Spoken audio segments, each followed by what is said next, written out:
કેમ છો વાલા વિદ્યાર્થી મિત્રો, સ્વાગત છે તમારું તમારી ચેનલ જેનું નામ છે ટોમસ સિથિરન. અને આપણે ઓલરેડી અગાડીના વિડીયોઝમાં આપણે આપણું ચેપ્ટર નંબર 2 ના દાખલાઓ કયા કયા કમ્પ્લીટ કરી લીધા છે. આપણે 8મો 9મો 10મો 11મો અને 12મા દાખલા કમ્પ્લીટ કરી દીધા છે. અને આ 5 વિડીયો આપણે અપલોડ કરી દીધા છે, including the basic explanation of this particular chapter. આપણે બધી વસ્તુઓ અપલોડ કરી દીધી છે. જો તમે અગાડીના વિડીયો નહીં જોયા હોય તો જોઈને આવજો, નહીં તો આજના દાખલામાં પણ તમને બધું સમજ પડશે નહીં. અમુક વસ્તુ સમજ પડશે, અમુક વસ્તુ નહીં સમજ પડે. તો ઇટ ઇઝ રિક્વેસ્ટેડ કે તમે પહેલા અગાડીના બધા જૂના વિડીયો જોઈને આવો, તો તમને આજના વિડીયોમાં વધારે મજા આવશે અને વધારે લોજિકલી સમજ પડશે. તો વિદ્યાર્થી મિત્રો, આજે આપણે શરૂ કરવા જઈ રહ્યા છે આપણા સ્વાધ્યાયનો દાખલા નંબર 13. સ્વાધ્યાયનો દાખલા નંબર 13. દાખલો એકદમ ઇઝી છે, બસ ખાલી થોડું ધ્યાનથી કરવું પડે એવો છે. તો દાખલાને એકદમ ધ્યાનથી સમજજો કે આવો દાખલો જો એક્ઝામમાં આવી જાય ને તો તમારો એક પણ માર્ક્સ નહીં જાય. તો ચાલો આપણે શરૂ કરીએ. સૌ પ્રથમ તો દાખલામાં રીડિંગ કરીએ કે દાખલો શું કહે છે આપણને. તો દાખલો શું કહે છે કે હર્ષા અને છાયા એક ભાગીદારી પેઢીના ભાગીદારો છે. હર્ષા અને છાયા એક ભાગીદારી પેઢીના ભાગીદારો છે. નીચેની માહિતી પરથી વાર્ષિક હિસાબ તૈયાર કરો. નીચે આપણને કાચું સરવૈયું આપેલું છે, પછી અમુક હવાલા આપેલા છે. હવાલા કયા છે? મૂડી પર વ્યાજ ગણવાનું છે, ઉપાડ પર વ્યાજ ગણવાનું છે, ચાલુ ખાતાની બાકી પર વ્યાજ ગણવાનું છે, યંત્ર પર 10% ઘસારો ગણવાનો છે, છાયાનો માસિક પગાર છે, વેચાણનો સરવાળો 100 ઓછો ગણાયો છે, સામાન્ય અનામત ખાતે 1700 લઈ જવાના છે. તો કોઈ વાંધો નથી, એકદમ ઇઝી દાખલા અને ઇઝી હવાલા આપેલા છે, પણ થોડું ધ્યાનથી સમજવું પડશે, નહીં તો હવાલા નહીં આવડે. તો વિદ્યાર્થી મિત્રો, જરાક દાખલાને એકદમ ધ્યાનથી જાણી લેજો, નહીં તો આખા દાખલામાં તમને કઈ સમજ નહીં પડે. અને એક સેકન્ડ પણ દાખલાનો સ્કીપ કરતા નહીં તો દાખલો નહીં આવડે, આ મારી ગેરંટી છે. એટલે એન્ડ સુધી દાખલાને જોજો, કેમ કે આપણે ધીમે ધીમે પણ શાંતિથી દાખલો સોલ્વ કરીશું. આજના દાખલાનો વિડીયો થોડો મોટો બની શકે છે, કેમ કે દાખલો થોડો લોજિકલ છે. તો જરાક ધ્યાનથી સમજજો. તો આપણે દાખલો શરૂ કરીએ. તો સૌ પ્રથમ તો આપણને દાખલામાં આપેલા છે ચાલુ ખાતા. દાખલાની અંદર પણ તમને ચાલુ ખાતા આપેલા છે અને હવાલામાં પણ ચાલુ ખાતાનો હવાલો હતો. તો આપણને ખબર છે, જેવી રીતે આપણે અગાડી ભણી ગયા એવી રીતે, કે જ્યારે ચાલુ ખાતા આપેલા હોય તો ત્યારે આપણે ભાગીદારના મૂડી ખાતા બનાવવાની જરૂરત નથી હોતી. મૂડી આપણે સીધી પાકા સરવૈયામાં મૂડી દેવામાં જ લખીએ છીએ. આપણે સીધી મૂડી પાકા સરવૈયામાં મૂડી દેવા બાજુ જ લખીએ છીએ, અને ચાલુ ખાતામાં આપણે ચાલુ ખાતાની બાકી લખીએ છીએ. આપણે દાખલો શરૂઆત કરીએ તો હંમેશા આપણે આ જ કામ પહેલા કરવાનું કે આપણને મૂડી ખાતાની બાકી આપેલી હોય તો મૂડી ખાતા લખી દેવાના, ઉપાડ આપેલો હોય તો ઉપાડ પહેલા લખી દેવાનો, અને ચાલુ ખાતાની બાકી હોય તો ચાલુ ખાતાની બાકી પહેલા લખી દેવાની. એના પછી દાખલામાં અગાડી આપણે વધવાનું. તો વિદ્યાર્થી મિત્ર, આપણે આ દાખલાની વાત કરીએ તો આ દાખલામાં પણ આપણને હર્ષાના મૂડી ખાતા આપેલા છે અને હર્ષાના ચાલુ ખાતા પણ આપેલા છે, હર્ષા અને છાયાના. તો પહેલા તો આપણે મૂડી ખાતાને લખી દઈએ. મૂડી સીધી લખીશું આપણે મૂડી દેવામાં, મૂડી સીધી લખીશું આપણે મૂડી દેવામાં. અહીંયા હું લખું છું પાકા સરવૈયામાં મૂડી દેવામાં. મૂડી કોની? હર્ષાની અને છાયાની. હર્ષાની મૂડી આપણને દાખલામાં આપેલી છે 20,000 રૂપિયા અને છાયાની આપેલી છે 30,000 રૂપિયા. તો હર્ષાની મૂડી લખી દઉં છું 20,000 રૂપિયા અને છાયાની આપેલી છે 30,000 રૂપિયા, અને કુલ ટોટલ મારીને બહાર લખી દઉં છું 50,000 રૂપિયા. તો આપણે મૂડી લખી દીધી છે. આપણને ઉપાડ આપેલો હોય તો ઉપાડ પણ આપણે લખી દેવાનો. હા, ઉપાડ પણ આપણને આપેલો છે. ઉધાર બાજુ તમે ચેક કરો તો ઉધાર બાજુ આપણને ઉપાડ આપેલો છે હર્ષાનો અને છાયાનો. હર્ષાનો ઉપાડ આપેલો છે 5,000 અને છાયાનો ઉપાડ આપેલો છે આપણને 10,000. તો હું ઉપાડ ક્યાં લખીશ? ચાલુ ખાતામાં લખીશ, એ જ જગ્યા પર જ્યાં આપણે મૂડી ખાતામાં લખતા હતા. હું જે કહું છું જો તમને સમજ પડતી હોય તો તમને દાખલામાં મજા આવશે, અને નહીં સમજ પડી હોય તો પહેલા અગાડીના દાખલા જોઈને આવજો, જેમાં આપણે ચાલુ ખાતા ગણવાની શરૂઆત કરી હતી. રાઈટ છે? તો ચાલો આપણે ઉપાડ લખી દઈએ. ચાલુ ખાતાની ઉધાર બાજુ ઉપાડ. હર્ષાનો આપણને ઉપાડ આપવામાં આવેલો છે દાખલામાં 5,000 અને છાયાનો ઉપાડ આપવામાં આવેલો છે 10,000. આમાં કંઈ પણ નવું નથી કરવાનું. સર, આપણને ચાલુ ખાતાની બાકી પણ આપેલી છે. તો વિદ્યાર્થી મિત્રો, હંમેશા તમારે પહેલા ચાલુ ખાતાની બાકી જ લખવાની છે અને એના પછી ઉપાડ લખવાનો, જો ચાલુ ખાતા આપેલા હોય, તો આપણને ચાલુ ખાતા આપેલા છે દાખલામાં, ચાલુ ખાતા આપેલા છે આપણને, ચાલુ ખાતું છાયાનું લખેલું છે જમા બાજુ અને ચાલુ ખાતું હર્ષાનું લખેલું છે ઉધાર બાજુ. તો જેનું જમા બાજુ છે એનું ચાલુ ખાતું જમા બાજુ જ લખવાનું. લખીએ ઉપાડ પણ લખીશું આપણે, પણ ઉપાડ પહેલા ચાલુ ખાતાની બાકી લખીશું, એના પછી ઉપાડ લખીશું. કેમ કે ચાલુ ખાતાની બાકી એને કહેવાય બાકી આગળ લાવ્યા, અને બાકી આગળ લાવ્યા હંમેશા દાખલાની શરૂઆતમાં લખાય. એટલે ચાલુ ખાતું છાયાનું જમા બાજુ આપેલું છે, તો આપણે છાયાની જમા બાજુ એટલે કે આ વાલી બાજુ કહેવાય, છાયાની ઉધાર બાજુ એટલે આ વાલી બાજુ કહેવાય. તો આપણે છાયાની જમા બાજુ લખીશું, અહીંયા લખીશું બાકી આગળ લાવ્યા. છાયાનો કેટલો આપણે ચાલુ ખાતા 4,000 રૂપિયા આપેલા છે, તો છાયાના ચાલુ ખાતે 4,000 રૂપિયા આપણે લખી દીધા. અને હર્ષાના ચાલુ ખાતા ઉધાર બાજુ આપેલા છે 6,000 રૂપિયા, તો અહીંયા હું ઉધાર બાજુ લખી દઉં બાકી આગળ લાવ્યા. કેટલા રૂપિયા છે? હર્ષાના આપેલા છે આપણને 6,000 રૂપિયા. રાઈટ છે. હવે આપણે લખી દઈએ ઉપાડને. ઉપાડ આપેલો છે હર્ષા અને છાયાનો. ઉપાડ આપણે ચાલુ ખાતાની ઉધાર બાજુ જ લખાય. ઉપાડ આપણને હર્ષાનો આપેલો છે 5,000 રૂપિયા અને છાયાનો આપેલો છે 10,000 રૂપિયા. આપણો ઉપાડ પણ લખાઈ ગયો છે. ચાલો હવે આપણે શરૂઆત કરવાના એક એક હવાલા, અને ધ્યાન રાખજો આના હવાલા ધ્યાનથી સમજજો, નહીં તો તકલીફ થઈ જશે દાખલામાં. એકદમ ઈઝી હવાલા છે, પણ જરાક ધ્યાન રાખીને ગણવા જેવા છે. ચલો પહેલો હવાલો છે, મૂડી પર 5%, ઉપાડ પર 6% અને ચાલુ ખાતાની શરૂઆતની બાકી પર 10% વ્યાજ ગણવાનું છે. મૂડી પર 5% ગણવાનું છે, તો પહેલા આપણે મૂડીનું વ્યાજ પતાવીએ, પછી ઉપાડ પર ગણવાનું છે 6%, પછી ઉપાડનું વ્યાજ પતાવીએ અને પછી ચાલુ ખાતાને બાકીનું વ્યાજ પતાવીએ. તો પહેલા મૂડી પર 5% વ્યાજ ગણીએ, તો મૂડી આપણે અહીંયા લખેલી છે ઓલરેડી, મૂડી દેવામાં અહીંયા લખેલી છે આપણે મૂડી 20,000 અને 30,000. હર્ષાની મૂડી છે 20,000, છાયાની મૂડી છે 30,000. એના ઉપર આપણે વ્યાજ ગણવાનું છે 5%. સર મૂડીનું વ્યાજ નો હવાલો છે, એની 2 એન્ટ્રી થશે. સર મૂડીનું વ્યાજ ક્યાં લખીશું? એ જ જગ્યા પર જે આપણે મૂડી ખાતામાં લખતા હતા, પણ મૂડી ખાતું તો આપણે બનાવ્યું નથી, આપણે બનાવ્યું છે ચાલુ ખાતું. તો ચાલુ ખાતામાં એ જ જગ્યા પર લખવાનું જ્યાં આપણે મૂડી ખાતામાં લખતા હતા. આપણે અહીંયા શરૂઆતમાં મૂડી લખતા હતા, મૂડી ખાતામાં મૂડી વ્યાજના નીચે લખતા હતા. ચાલુ ખાતામાં પણ સેમ એ જ કરવાનું છે. આપણે ખાલી મૂડી નથી લખવાની અહીંયા, પણ મૂડીનું વ્યાજ તો અહીંયા જ લખાશે. તો મૂડી વ્યાજ અહીંયા હું લખી દઈશ, મૂડી વ્યાજ. હર્ષાનું મૂડી વ્યાજ 20,000 ના 5%, તો આવશે 1,000 રૂપિયા. અને છાયા 30,000 ગુણ્યા 5%, તો આવશે 1,500 રૂપિયા.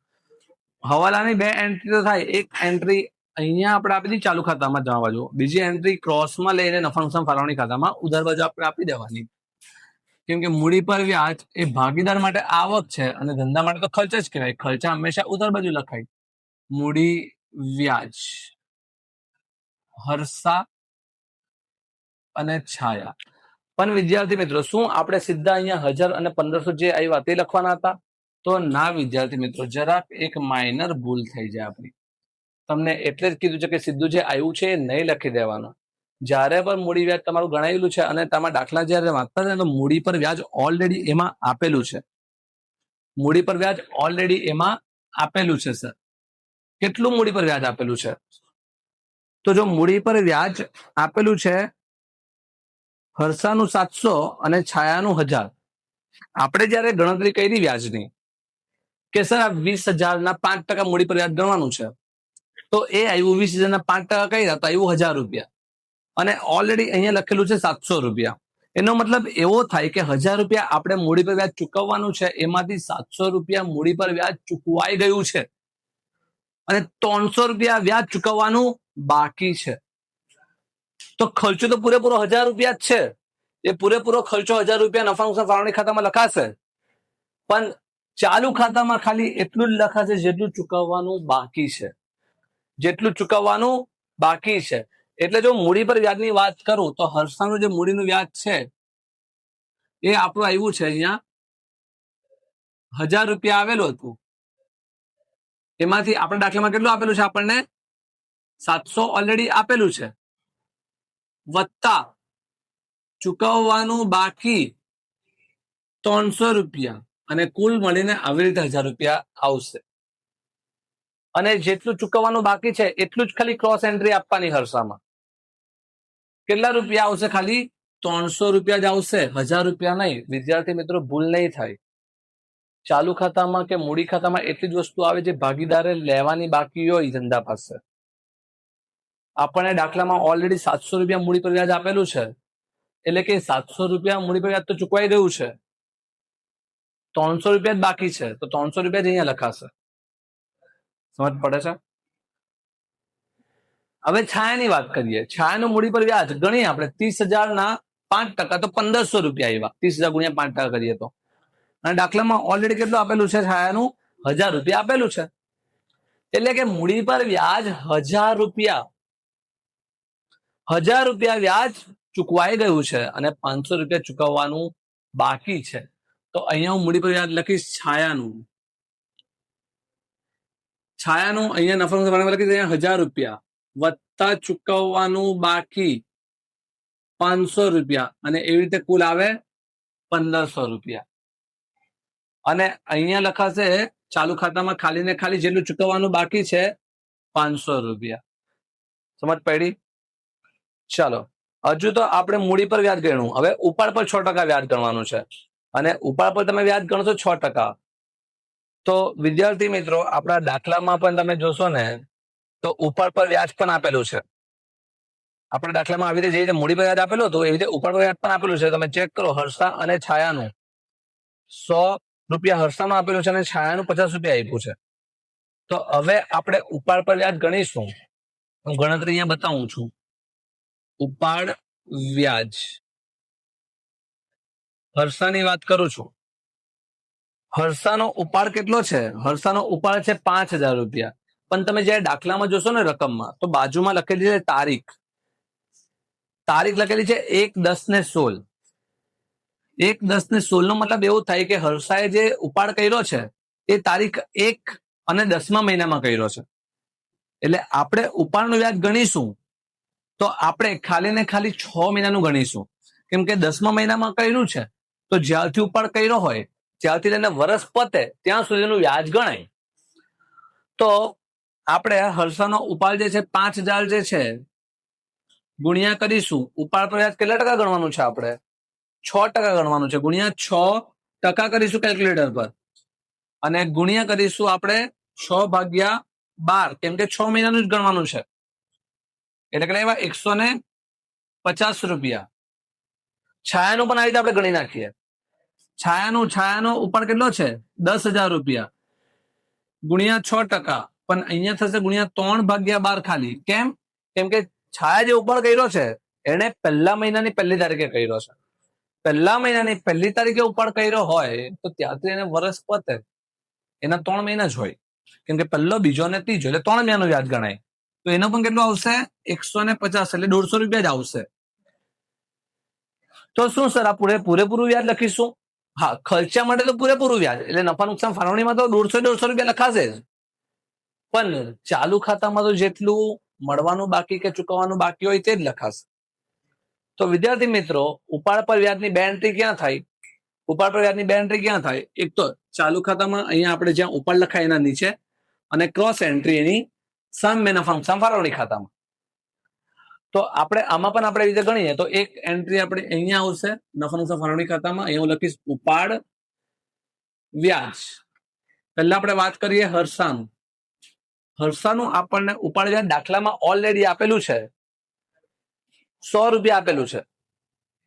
100 રૂપિયા આપણને દાખલામાં ઓલરેડી આપેલું છે કાચા સરવૈયામાં, અને આપણી ગણતરી પ્રમાણે આપવાનું થાય 150 રૂપિયા. એટલે કે 50 રૂપિયા બાકી છે, મળવાનું બાકી. કેટલા રૂપિયા? 50. એટલે 12 કેટલા જશે? 150. એવી રીતે સેમ આપણે છાયાનું પણ લખી નાખીએ. છાયાનું ઉપાડ વ્યાજ આપણને દાખલામાં ઓલરેડી કેટલું આપેલું છે? છાયાનું ઉપાડ વ્યાજ કેટલું આપેલું છે? 50 રૂપિયા આપેલું છે. પણ આપણી ગણતરી પ્રમાણે મળવાનું કુલ કેટલું થવું જોઈએ? 150. મળવાનું બાકી 1 મિનિટ 100 એટલે બહાર આવશે 150.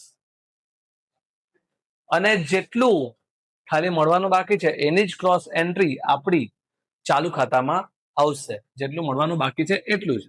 તો અહીંયા હું લખી દઉં ઉપાડ વ્યાજ ક્રોસમાં જેટલું મળવાનું બાકી છે એટલું જ 50 અને 100. આ સમજ પડી? આ સમજ પડી? આ તો હજુ આપણું કમ્પ્લીટ થયું છે ઉપાડ પર વ્યાજ, અને હવે આપણે ગણવાનું છે ચાલુ ખાતા પર વ્યાજ. ચેક કરો, ચાલુ ખાતાનું વ્યાજ આપણે ગણવાનું પણ છે, અને દાખલામાં આપ્યું છે આપણને ઓલરેડી ચાલુ ખાતાનું વ્યાજ. ઉધાર બાજુ તો આપણને ચાલુ ખાતાનું વ્યાજ નથી દેખાતું. જમા બાજુ ચેક કરો એકવાર. આપેલું છે હર્ષાનું ચાલુ ખાતાનું વ્યાજ આપણને દાખલામાં આપેલું છે. તમને પણ દેખાશે જમા બાજુ કાચા સરવૈયાની, રાઈટ છે. અને છાયાનું નથી આપ્યું તો કોઈ વાંધો નહીં. તો આપણે પહેલા તો છાયાનું ગણી નાખીએ. છાયાનું ચાલુ ખાતાનું વ્યાજ એના નીચે લખીશું. છાયાનું ચાલુ ખાતાનું વ્યાજ એના નીચે લખીશું અને એની ક્રોસ એન્ટ્રી ઉપરની બાજુ આપીશું. તો છાયાનું ચાલુ ખાતાનું વ્યાજ 10% લેખે ગણવાનું છે આપણે. તો અહીંયા હું ગણું છું ચાલુ ખાતા વ્યાજ. આમાં તો પૂરેપૂરું બાકી છે, કેમ કે આપણે ચાલુ ખાતામાં છાયાનું વ્યાજ આપણને આપેલું નથી. તમે કાચા સરવૈયામાં ચેક કરશો ને તો આપણને ચાલુ ખાતાનું વ્યાજ હર્ષાનું આપેલું છે, છાયાનું નથી આપેલું. તો આપણે ગણીએ છાયાનું 4000 રૂપિયા જે છે એના આપણે કેટલા ટકા કરવાના? 10%. 4000 ના 10% એટલે કે 400 રૂપિયા. 4000 ગુણ્યા 10%. તો 400 રૂપિયા વ્યાજ આવવું જોઈએ. ઉપર આપણને આપેલું પણ નથી, એનું મતલબ પૂરેપૂરું વ્યાજ ચૂકવવાનું બાકી જ છે. એટલે અહીંયા પણ લખાશે 400 રૂપિયા અને ક્રોસમાં અહીંયા પણ એન્ટ્રી કેટલી આવશે? 400 રૂપિયાની જ આવશે. ચાલુ ખાતા વ્યાજ છાયા કેટલું? 400 રૂપિયા. આમાં સીધું 400 રૂપિયા એટલે જ લખ્યું છે બંને બાજુ, કેમ કે આપણને કાચા સરવૈયામાં આના વિશે કંઈ પણ નથી આપેલું. પણ હવે જયારે આપણે જોઈએ છે કોના વિશે? હર્ષા વિશે જોઈએ છે. તો હર્ષા પર પણ 10% આપણે ગણવાનું છે. હર્ષા પર પણ આપણે 10% ગણવાનું છે. અને હર્ષા નું આપણને આપેલું છે 6000. હર્ષાનું આપેલું છે આપણને 6000. એના 10% કરીએ તો કેટલા આવે? 600. પણ એનું આપણને ચાલુ ખાતાનું વ્યાજ આપણને દાખલામાં આપેલું છે 100 રૂપિયા. એનો મતલબ 100 રૂપિયા આપેલું છે, કુલ આપવાનું થાય 600 રૂપિયા. 500 રૂપિયા બાકી છે. હવે હર્ષાનું ચાલુ ખાતાનું વ્યાજ એક તો અહીંયા એનું ચાલુ ખાતું છે, એનું વ્યાજ અહીંયા નીચે લખાય અને બીજીની ક્રોસ એન્ટ્રી સામે અપાય. તો આપણે અહીંયા પહેલા એન્ટ્રી આપી દઈએ. અહીંયા લખું છું ચાલુ ખાતા વ્યાજ. અહીંયા હું લખું કોનું છે? આપણું હર્ષાનું.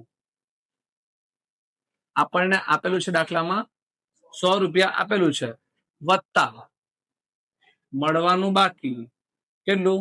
500. કેમ કે આપણી કુલ ગણતરીમાં કેટલા આવતા હતા? 600. અને જેટલું મળવાનું બાકી છે એની જ ક્રોસ એન્ટ્રી અહીંયા આવશે. એટલે અહીંયા હું લખી દઈશ ચાલુ ખાતા વ્યાજ અહીંયા 500 રૂપિયા. કોઈ ડાઉટ?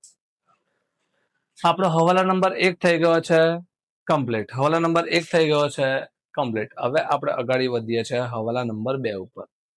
યંત્ર પર 10% ઘસારો ગણવાનો છે. યંત્ર ચેક તો કરો આપણે કેટલાના છે. કેટલાના છે આપણા યંત્ર? દાખલામાં કાચા સરવૈયામાં ચેક કરીએ આપણે તો યંત્ર આપણી મિલકત છે, એટલે ઉધાર બાજુ જોવું પડે આપણે. યંત્ર ઓફિસના પેલા 40,000 ચાલો તો યંત્ર આપણે મિલકત નાણામાં લખીએ. યંત્ર 40,000 ઘસારાથી માઇનસ થાય 10% ગણવા એટલે 4,000 ઘસારો એટલે બહાર આવશે 36,000. ઘસારો આપણું નુકસાન કહેવાય એટલે બીજી એન્ટ્રી નફા નુકસાન ખાતાની ઉધાર બાજુ અહીંયા લખીશું યંત્ર ઘસારો કેટલા? 4,000 રૂપિયા. ચાલો નેક્સ્ટ હવાલા પર આપણે આગળ વધીએ. છાયાનો માસિક પગાર 500 છે. મારી વાત ધ્યાનથી સમજો. છાયાનો પગાર છે, છાયા ભાગીદાર છે એટલે નફા નુકસાન ફાળવણી ખાતામાં લખાશે. પણ બીજો એક ટ્વિસ્ટ છે, એને લખ્યો છે માસિક પગાર. માસિક પગારનો મતલબ થાય મહિનાનો પગાર, પણ આપણે તો આખો પગાર વર્ષનો ચૂકવવાનો હોય. માસિક 500 રૂપિયા હોય તો આખા વર્ષનો કેટલો થાય? માસિક 500 રૂપિયા હોય, 500 રૂપિયા મહિનાના, આખા વર્ષમાં 12 મહિના હોય તો 500 ગુણ્યા 12 એટલે કે 6000 રૂપિયા પગાર આપવાનો થાય. પણ પાછો હું ચેક કરું કાચા સરવૈયામાં તો છાયાનો પગાર ઓલરેડી આપેલો છે. છાયાનો પગાર ઓલરેડી આપેલો છે 5000 ને 500 રૂપિયા કાચા સરવૈયામાં ઉધાર બાજુ તમે જોઈ શકો છો પોઝ કરીને. 5500 પગાર આપેલો છે એટલે કે ઇન શોર્ટ કુલ આપણે પગાર આપવાનો થાય છે 6000 રૂપિયા. એમાંથી 5500 રૂપિયા પગાર ચૂકવાઈ ગયો છે, બાકીનો 500 ચૂકવવાનો બાકી છે. તો પાછી એવી રીતે જ ગણતરી કરીશું. ખર્ચો તો પૂરેપૂરો જ કહેવાય, એટલે નફા નુકસાન ફાળવણી ખાતામાં તો પૂરેપૂરો લખીશું. અહીંયા હું લખું છું છાયાનો પગાર આપણે દાખલામાં કેટલો આપેલો છે? 5500 વત્તા ચૂકવવાનો બાકી કેટલો? 500, એટલે કુલ થાય 6000. અને જેટલું ચૂકવવાનો બાકી છે એની જ ક્રોસ એન્ટ્રી સામે આવશે, પૂરેપૂરા 6000 ની નહીં. પગાર છાયામાં લખી દઉં કેટલા? 500 રૂપિયા. સમજ પડ્યા? ચાલો, આ હવાલો પણ થઈ ગયો છે કમ્પ્લીટ. હવાલા નંબર 4, વેચાણ નોંધનો સરવાળો 300 ઓછો ગણાયો છે. વેચાણ નોંધનો સરવાળો 300 ઓછો ગણાયો છે. આપણે ઓલરેડી આવો હવાલો દાખલા નંબર 9 માં કરેલો હતો. જ્યારે પણ ખાલી સરવાળો ઓછો ગણાયો હોય કે સરવાળો વધારે ગણાઈ ગયો હોય ત્યારે એની એક જ એન્ટ્રી થાય. જ્યારે સરવાળો ઓછો ગણાયો હોય કે વધારે ગણાયો હોય ત્યારે ખાલી એક જ એન્ટ્રી થાય. જો ભૂલથી વધારે ગણાઈ ગયો હોય તો એને માઇનસ કરી નાખવાનો, અને ભૂલથી ઓછો ગણાઈ ગયો હોય તો એને પ્લસ કરી નાખવાનો, કેમ કે વધારવો પડે ભૂલથી ઓછો ગણાઈ ગયો હોય તો. આમાં ઓછો ગણાઈ ગયો છે, ભૂલથી ઓછો ગણાઈ ગયો છે, એટલે આપણે એને શું કરી નાખવાનું? પ્લસ કરી દેવાનું, કેમ કે સરવાળો આપણે સુધારવાનો છે. ભૂલથી ઓછો ગણાઈ ગયેલો તો એને સુધારવા માટે એને વધારવો પડે. સર કેટલો ઓછો ગણાયો છે? કેટલો ઓછો ગણાયો છે? 300 રૂપિયા. આપણે દાખલામાં ચેક કરીએ તો આપણને વેચાણ કશે દેખાતું નથી. આપણને દેખાય છે વેપાર ખાતું. વેપાર ખાતું આપેલું છે જમા બાજુ. વેપાર ખાતું આપણને દેખાય છે અહીંયા જમા બાજુ, અને કેટલાથી દેખાય છે? 24700 થી દેખાય છે. તો સર આપણે એમ તો જનરલી વેચાણ નોંધનો સરવાળો ઓછો ગણાયો છે તો આપણે વેચાણ નોંધને જ સુધારવાનું હોય, વેચાણને જ સુધારવાનું હોય. પણ વેચાણ નથી આપેલું એટલે આપણે સીધું વેપાર ખાતાને જ સુધારીશું. વેપાર ખાતું આપણને જમા બાજુ આપેલું છે એટલે આપણે વેપાર ખાતામાં પણ એને જમા બાજુ જ લખીશું. અહીંયા હું લખીશ વેપાર ખાતું પેલું 24700 રૂપિયા આપણને આપેલું છે, અને સરવાળો ભૂલથી ઓછો ગણાયો છે. તે ઓછો ગણાયેલો સરવાળો સુધારવો પડે એટલે એને પ્લસ કરીએ, વત્તા સુધારેલ સરવાળો. કેટલો સરવાળો સુધારવાનો? 300 રૂપિયા. એટલે હવે આ કેટલા થઈ જશે? 25000 રૂપિયા. સમજ પડ્યા? આને હવાલો પણ થઈ ગયો છે કમ્પ્લીટ. હવાલા નંબર 5, સામાન્ય અનામત ખાતે 1700 લઈ જવાના છે. સામાન્ય અનામત ખાતે 1700 લઈ જવાના છે એટલે ઇન શોર્ટ આપણે આપણા ધંધામાં જે પણ, પહેલા તો અનામત શું હોય? અનામત એટલે કે આપણે ભવિષ્યમાં આપણને કોઈ નુકસાન થવાનું છે એના માટે પહેલેથી આપણે રૂપિયા સાઈડ પર કાઢી રાખીએ તો એને શું કહેવાય? અનામત. ભવિષ્યમાં કોઈ નુકસાન થવાનું છે એના માટે રૂપિયા પહેલેથી સાઈડ પર કાઢી રાખીએ તો એને કહેવાય અનામતો. એ આપણે આપણા નફામાંથી જ કાઢીએ રૂપિયા. અને અનામતો લખાય કઈ બાજુ? મૂડી દેવા બાજુ લખાય. અનામતો હંમેશા કઈ બાજુ લખાય?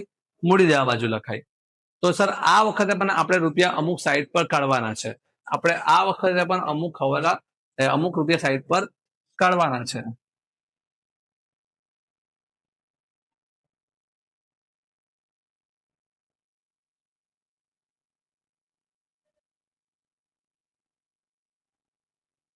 તો એ રૂપિયા ક્યાંથી સાઈડ પર કાઢીશું? એક રીતે આપણે એને ખર્ચો ગણીને નફા નુકસાન ફાળવણી ખાતામાં લખીશું, કેમ કે આ તો આપણા નફામાંથી જાય. એટલે નફા નુકસાન ખાતામાં નહીં લખાય, નફા નુકસાન ફાળવણી ખાતામાં લખાશે. સામાન્ય અનામતમાં લઈ જવાના છે. ખર્ચા તરીકે આપણે લખીએ. કેટલા રૂપિયા લઈ જવાના કીધા એને? 1700 રૂપિયા. તો 1700 રૂપિયા સીધા લખી દઈશ, અને આટલા જ રૂપિયા અનામત કરીને, સામાન્ય અનામત કરીને કા લખી દઈશ? મૂડી દેવામાં લખી દઈશ. અહીંયા હું લખી દઉં સામાન્ય અનામત ખાતે કેટલા રૂપિયા? 1700 રૂપિયા. આ સમજ પડી કે અનામત ખાતે લઈ જવાના છે એટલે કે અનામતમાં વધારવાના છે. સામાન્ય અનામત જો આપણને ઓલરેડી કાચા સરવૈયામાં આપેલી હતી તો એમાં હું પ્લસ કરી દેતે, પણ નથી આપેલી એટલે સીધું મેં 1700 રૂપિયા લખી દીધું. એકદમ ઇઝી. આપણો આ હવાલો પણ થઈ ગયો છે કમ્પ્લીટ. આપણા હવાલા 5 કમ્પ્લીટ થઈ ગયા છે. હવે આપણે અગાડી વધીશું આપણા કાચા સરવૈયામાં જે બાકીની વિગતો છે એ લખવા પર. પહેલા આપણે જમા બાજુની બધી વિગતો લખી નાખીએ અને એના પછી આપણે ઉધાર બાજુ જઈશું. આપણે જમા બાજુ જે લખાઈ ગયું છે એને બીજી વાર લખવાની જરૂરત નથી. જે બાકી છે એ લખીશું. આપણે જમા બાજુ જોઈએ તો મૂડી આપણે લખી નાખી છે, ચાલુ ખાતું લખી નાખ્યું છે, ઉપર પર વ્યાજ લખી નાખ્યું છે. હર્ષાની લોન પર આવ્યા. હર્ષાની લોન, લોન એ આપણા ધંધા માટે દેવું કહેવાય. સર તમને કેવી રીતે ખબર? મેં તમને સમજાવ્યું છે કે આપણા કાચા સરવૈયામાં ઉધાર બાજુ આપણા મિલકત અને ખર્ચા હોય અને જમા બાજુ આવક અને દેવા હોય. તો હર્ષાની લોન એ શું હશે? દેવું છે. હર્ષાની લોન શું છે? દેવું છે. અહીંયા હું લખીશ હર્ષાની લોન દેવામાં. કેટલા રૂપિયાની લોન છે? કેટલા રૂપિયાની લોન છે? હર્ષાની લોન કેટલાની છે? 10,000 રૂપિયાની. 10,000 રૂપિયાની લોન છે. સર 10,000 રૂપિયાની લોન છે અને આ લોન ઉપર આપણે શું ચૂકવવું પડે હંમેશા? વ્યાજ. સર વ્યાજના ટકા તો આપ્યા નથી. હર્ષા કોણ છે? ભાગીદાર. અને જ્યારે ભાગીદાર લોન આપે અને વ્યાજના ટકા આપણે ના કીધા હોય તો હંમેશા 6% વાર્ષિક વ્યાજ લાગે. 6%ના હિસાબે વ્યાજ ગણાય. આપણે અહીંયા હું લખું છું તમારા માટે. હા, હર્ષાની લોનનું વ્યાજ અહીંયા ગણીને બતાવું છું. 10,000 રૂપિયાની લોન છે. પણ સર આ લોન લીધી ક્યારે છે? તારીખ લખેલી છે 1/10/16 એટલે 10મા મહિનામાં લીધી છે. તો 10મા મહિનાથી આપણે વર્ષ પતાવીએ તો ત્યાં સુધી કેટલા મહિના થાય? 6 મહિના થાય. 10મો, 11મો, 12મો, પહેલો, બીજો અને ત્રીજો. ત્રીજા મહિનામાં આપણું વર્ષ પતે. તો 6 મહિનાનું વ્યાજ જ ગણીશું. 10,000 ગુણ્યા 6% ગુણ્યા 6/12. 6/12 એટલે કેટલા? 300 રૂપિયા. 300 રૂપિયા હર્ષાની લોનનું વ્યાજ આવશે. પણ પાછું એકવાર ચેક કરી લેવાનું. લોન પર વ્યાજ દાખલામાં આપેલું છે આપણને. લોન પર વ્યાજ આપણને આપેલું છે 200 રૂપિયા આપેલું છે. એનો મતલબ એવો જ થાય કે આપણે કુલ વ્યાજ ગણવાનું છે 300 રૂપિયા. 300 માંથી 200 આપેલું છે એટલે 200 વ્યાજ ચૂકવાઈ ગયું છે. બાકીનું 100 જ ચૂકવવાનું બાકી છે. ખર્ચો તો પૂરેપૂરો જ કહેવાય ને 300 રૂપિયાનો. ચૂકવવાનું બાકી ખાલી 100 રૂપિયા છે. તો આપણે ખર્ચામાં તો નફા નુકસાન પૂરેપૂરા લખીશું. આવી રીતે લખીશું પણ કે અહીંયા લખીશું હું લોન વ્યાજ. આપણે દાખલામાં કેટલું આપેલું? 200 રૂપિયા વત્તા ચૂકવવાનું બાકી કેટલું? 100 રૂપિયા. એટલે બહાર કેટલા જશે? 300 રૂપિયા. અને જેટલું ચૂકવવાનું બાકી છે એ જ લગાશે મૂડી દેવામાં. અહીંયા હું લખીશ લોન વ્યાજ ચૂકવવાનું જે બાકી છે તે. કેટલા રૂપિયા બાકી છે? ખાલી ને ખાલી 100 રૂપિયા છે. પૂરેપૂરું લખવાની જરૂરત નથી. ચાલો, આ પણ થઈ ગયું છે. એના પછીનો આગળ વધીએ. ભાડું. ભાડું આપણા માટે આવક કહેવાશે. જમા બાજુ છે, ખર્ચો નહીં માનવાનો. જમા બાજુ બે જ વસ્તુ હોય, આવક અને દેવા. તો જમા બાજુ ભાડું છે એટલે ભાડું શું છે? મળેલ ભાડું છે. એ આપણી આવક છે. ચાલો લખી દઉં છું એમ. મળેલ ભાડું નફા નુકસાનમાં લખાય, આપણને ખબર છે. નફા નુકસાનમાં આપણી આવક છે. મળેલ ભાડું કેટલું આપ્યું છે આપણને? 12,000 રૂપિયા. ચાલો એના પછી અગાડી જઈએ. લેણદારો. લેણદારો શું કહેવાય? દેવું કહેવાય. કેટલા રૂપિયા? 5,000 રૂપિયા. ચાલો અગાડી ચાલો. આપણને વેપાર ખાતું આપેલું છે. વેપાર ખાતું લખાઈ ગયું. બેંક બાકી. સર બેંક બાકી, આ બેંક બેલેન્સ નથી. આ બેંક ઓવરડ્રાફ્ટ છે. કેમ કે જમા બાજુ આવક કાં તો દેવું હોય. બેંક કોઈ વાર આપણી આવક ના હોઈ શકે. એટલે બેંક ઓવરડ્રાફ્ટ છે. Bank overdraft. કેટલા રૂપિયા? 5,450. પછી ચાલુ ખાતાનું વ્યાજ એ તો આપણું થઈ ગયું. ઉપલક ખાતું નહીં આવશે. ઉપલક ખાતું કોઈ અકાઉન્ટન્ટે ભૂલ કરી હોય તો ટેમ્પરરી ઉપલક ખાતું લખેલું હોય છે. પણ આપણે એ ભૂલ સુધારી નાખી એટલે ઓટોમેટિકલી ઉપલક ખાતું નીકળી જાય. એને લખવાની જરૂરત નથી. ચાલો, તો જમા બાજુનું થઈ ગયું છે. હવે આપણે ઉધાર બાજુનું સોલ્વ કરીએ. આપણે ઉપાડ લખી નાખ્યો, ચાલુ ખાતું લખી નાખ્યું, મૂડી પર વ્યાજ લખી નાખ્યું, યંત્ર લખી નાખ્યા, લોન પર વ્યાજ કરી નાખ્યું. પગાર. પગાર આવ્યા છે. આ છાયાવાળો પગાર નથી, આ તો ખાલી સાદો પગાર લખ્યો છે. એટલે આપણે ધંધાનો માણસનો પગાર હશે આ તો પગાર. અને એમાં લખ્યું છે માસિક 1000 રૂપિયા, એટલે કે બધું કહું મિત્ર, મને ખબર છે, હું જ કહું છું.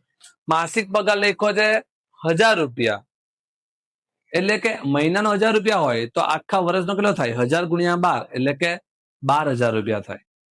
તો 12000 રૂપિયા પગાર મારે ચૂકવવો પડે, પણ આપણને એની બહાર એને લખ્યું છે કેટલા રૂપિયા? 13000 રૂપિયા લખ્યો છે. એનો મતલબ ચૂકવવાનો તો 12000 થાય, આપણે એને આપી દીધો 13000 રૂપિયા, એટલે કે 1000 રૂપિયા આપણે પગાર એને એક્સ્ટ્રા આપ્યો છે, એડવાન્સમાં આપ્યો છે, અગાઉથી આપેલો છે. આપણો ખર્ચો તો 12000 જ કહેવાય.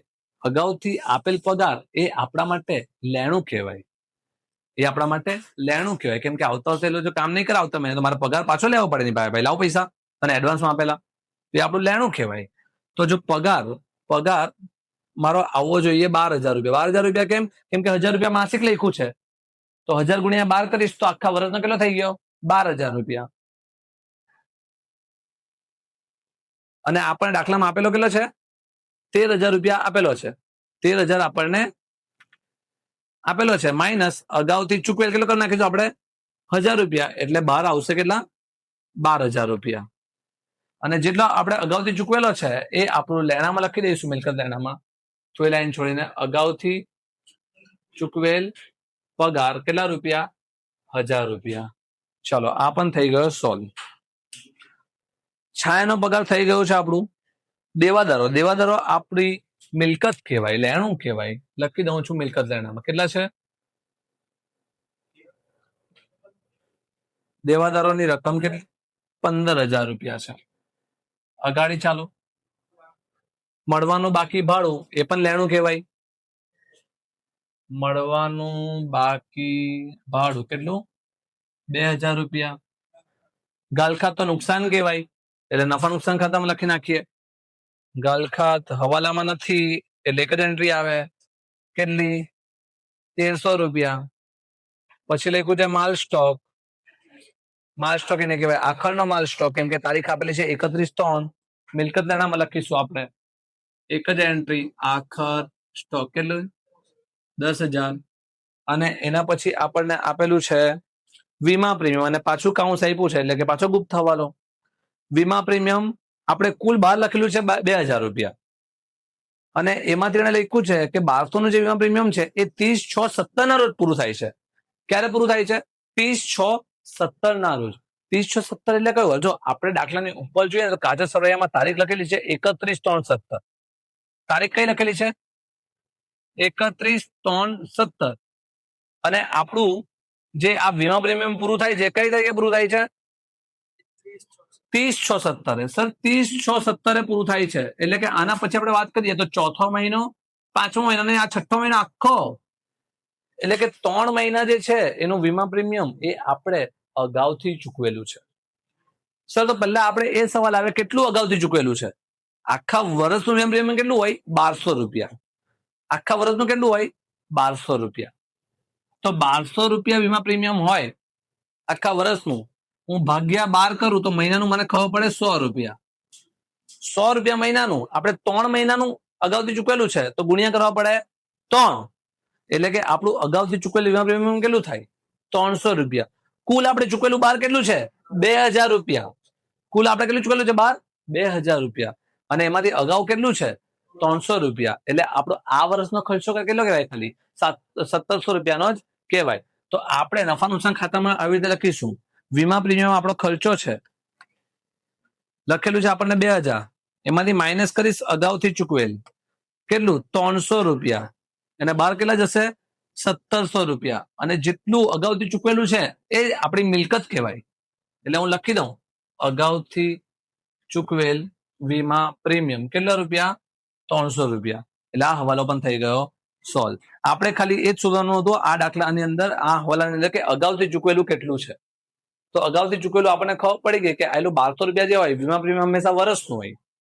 આપણે એમાંથી એ જે વીમા પ્રીમિયમ છે એ તો 30/7 પતે છે, 30/6 પતે છે, તો 3 મહિનાનું એક્સ્ટ્રા છે, કેમ કે આપણું વર્ષ પતે એપ્રિલ મહિનામાં અને જૂન મહિના સુધી ચૂકવાયેલું છે. એટલે એપ્રિલ, મે અને જૂન 3 મહિનાનું આપણી પાસે એડવાન્સ છે. ચાલો, તો આપણે અગાઉથી ચૂકવેલ એના પરથી શોધી લીધું. હવે આપણે કરવાનું છે દાખલાને બંધ. જે સરવાળો વધારે હોય પહેલા આપણે વેપાર ખાતું બંધ કરીએ. વેપાર ખાતુંનો સરવાળો જમા બાજુનો વધારે છે. ચાલો 25,000 રૂપિયા જમા બાજુ વધારે છે, બંને બાજુ પહેલા લખી દેવાનું. તફાવત આમ બાજુ આવ્યો છે, અહીંયા લખી દઈશું આપણે કાચો નફો 25,000 રૂપિયા. હવે આ નફો અહીંયાથી જમા બાજુના ફંક્શનમાં શિફ્ટ થાય. અહીંયા લખીએ આપણે કાચો નફો 25,000 રૂપિયા. હવે આપણે ચેક કરીએ સરવાળો કઈ બાજુનો વધારે છે. મને તો જોઈને એવું લાગે છે કે જમા બાજુનો વધારે છે, એટલે 25,000 ને 12,000 37,000. 37,000 એમાંથી આ બધું આપણે એક કરીને માઇનસ કરીએ તો આપણો ચોખ્ખો નફો આવશે 17,700 રૂપિયા. હવે ચોખ્ખા નફાને કાં લઈ જવાનું, નફાનું સંભારણી ખાતામાં જમા બાજુ.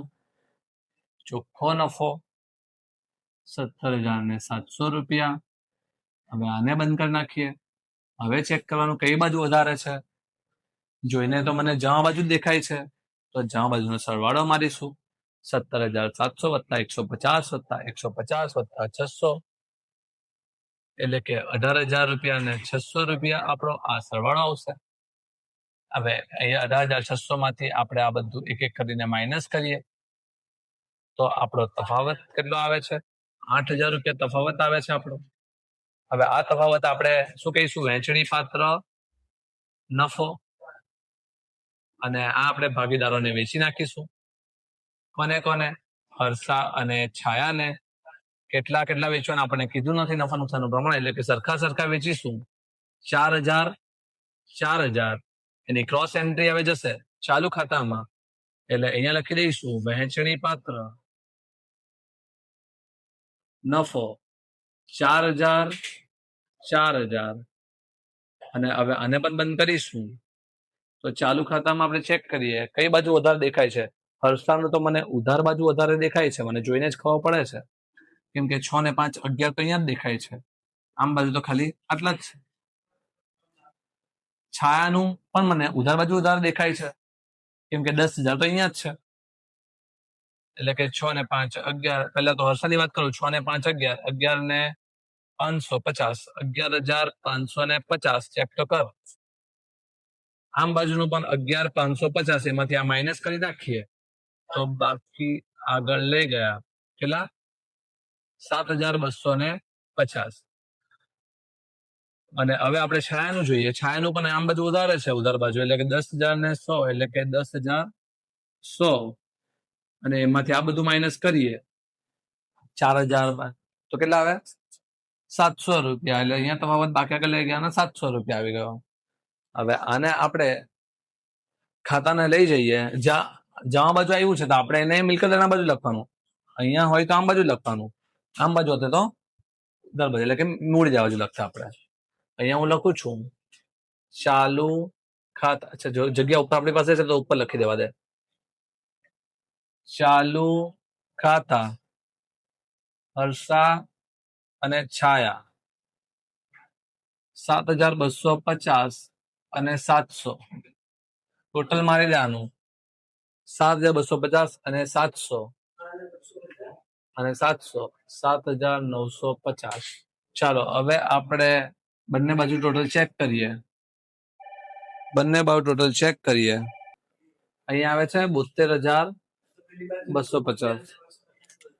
36,000 વત્તા 7,950 વત્તા 1,000 વત્તા 15,000 વત્તા 2,000 વત્તા 10,000 વત્તા 300.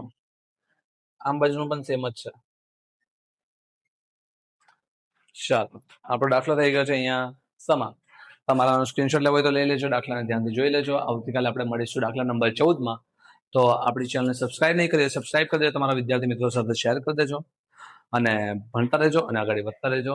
જય હિન્દ, જય ભારત.